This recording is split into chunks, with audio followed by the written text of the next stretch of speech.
अध्याय वाचल्याने स्त्रीदोष नाहीसे होतील, कपट जाईल, मुले जगतील.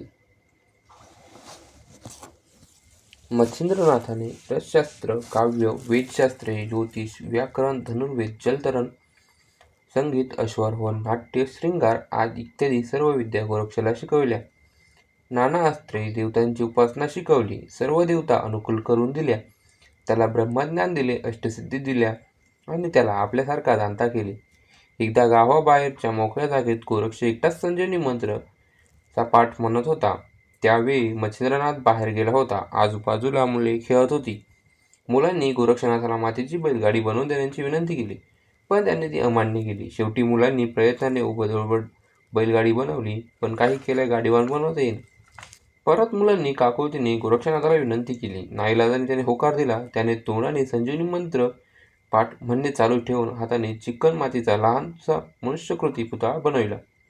पण संजीवनी मंत्राच्या परिणामामुळे पुतळ्यातील चिखल नाहीसा होऊन खरोखरीचा बालक निर्माण होऊन तो रडू लागला. त्याची ही अद्भुत करणी पाहून मुले घाबरली व भूत भूत असे ओरडत पळत सुटली. त्यांना मच्छिंद्र वाटेतच भेटला. मुलांनी सर्व वृत्तांत मच्छिंद्राला सांगितला. तेव्हा मच्छिंद्र म्हणाला, भिऊ नका, चला मला दाखवा, मी पाहतो त्या भूताला, चांगली शिक्षा करतो त्याला. मुले म्हणाली, तुम्ही जाऊ नका तिकडे, तुम्हाला भूत खाईल. पण त्याने, तुम्ही मला जवळ नेऊ नका, दुरूनच दाखवा, अशी त्याची समजूत काढली. तेव्हा ती मुले म्हणाली, मच्छिंद्रनाथाला घेऊन तेथे गेली व त्यांनी दुरूनच रडणारे बालक त्यांना दाखवले. तेथे गोरक्ष सुद्धा नव्हता. मुलाचे टाळ्या करून ओरडणे ऐकून सुद्धा तो सुद्धा लपून बसला होता. संजीवनी मंत्राचा हा प्रभाव होता, पण ते काही त्याला समजले नव्हते. मच्छिंद्रनाथाने त्या मुलाला पाहिले तेव्हा लगेच ओळखले, हा तर करभंजन ऋषी आहे. मच्छिंद्र लगेच पुढे गेला. वात्सल्याने त्यांनी त्या बालकाला वाळवून उचलले व जवळ घेतले.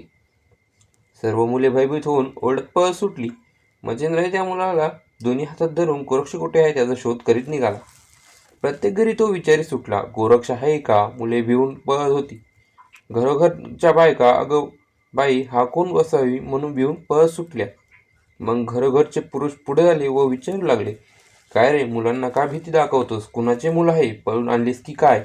तो प्रत्येकाला सांगू लागला, गोरक्ष नावाचा माझा एक तरुण शिष्य आहे. तो सापडला की मग मी सांगतो काय प्रकार आहे तो.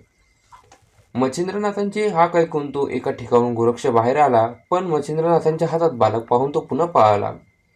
या मुलाचीच गोरक्षाला भीती वाटते, याला खाली ठेवावी असा विचार करून मच्छिंद्राने त्या मुलाला एका वस्त्रावर ठेवले आणि गोरक्षाला भेटून सर्व काही विचारले. मग गोरक्षाने झालेला सर्व प्रकार सांगितले.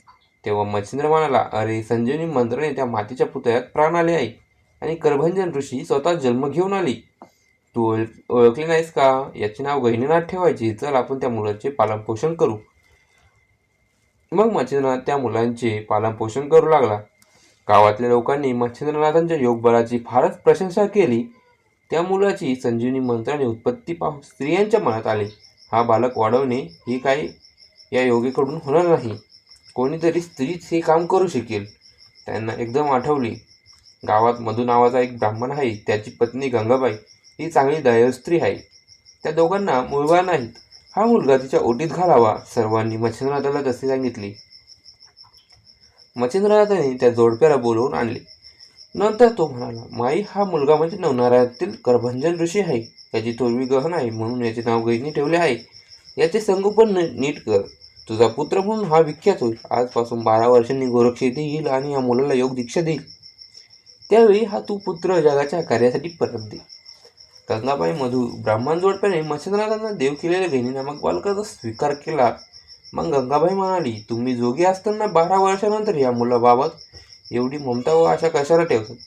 त्यावर मच्छिंद्रनाथांनी सांगितले, हा मुलगा तुझाच म्हणून याला जग ओळखील. पण गोरक्षनाथ मात्र 12 वर्षानंतर येथे येऊन त्याला योग दीक्षा देईल, हेही खरं आहे.